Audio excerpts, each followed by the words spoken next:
Today we're going to learn about sequence of events, which builds off of what we've learned about key details in events so far.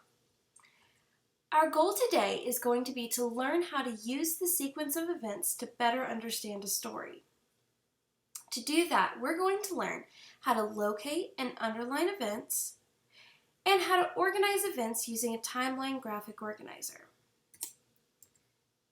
Sequence of events is the order the events happen. It can help us see patterns and understand characters better.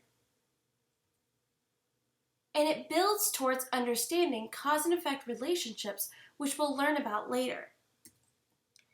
We can think about a sequence of events by underlining all of the events, organizing the events on a timeline, and rereading the important events from the story to make sure we didn't leave anything out.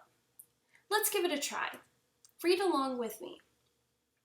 A wolf found great difficulty in getting at the sheep, owing to the vigilance of the shepherd and his dogs. But one day it found the skin of a sheep that had been flayed and thrown aside. So it put it on over its own pelt and strolled down among the sheep. The lamb that belonged to the sheep, whose skin the wolf was wearing, began to follow the wolf in the sheep's clothing.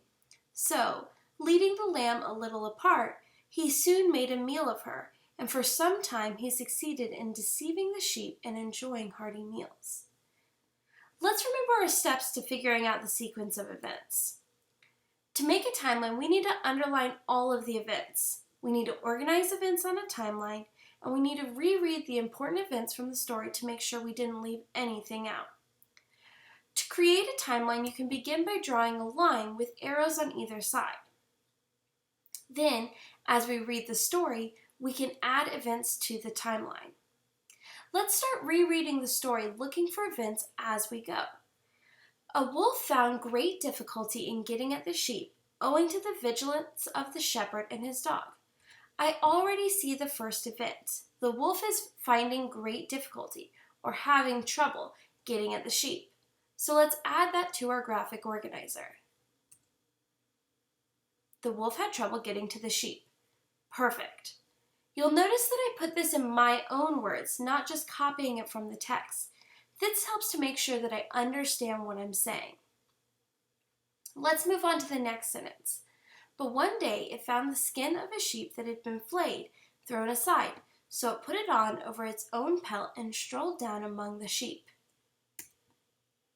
These two events kind of go together. He finds the skin and then he puts it on, so I can add those together to my graphic organizer. The wolf found the skin and put it on. Perfect. Let's keep reading. The lamb that belonged to the sheep, whose skin the wolf was wearing, began to follow the wolf in the sheep's clothing. All right, I already see what's going on here. He began to follow the wolf, so we should add that too. The sheep followed the wolf. And then the wolf, it says, so, leading the lamb a little apart, he soon made a meal of her. Oh, that's another event. He made a meal of her. He ate the lamb.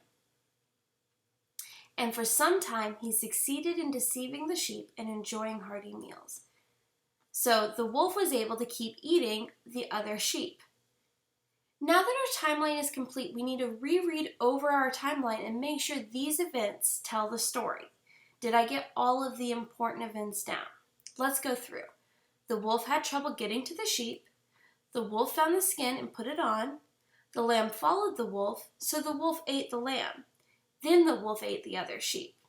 That's the entire story without a lot of the details. These are the most important events from the story. Here are some questions that you will want to use a timeline to answer. What happened before, and then they'll give you an event. Or what happened after, and then they'll give you an event. I know you're ready to make a timeline on your own, so go ahead and get started.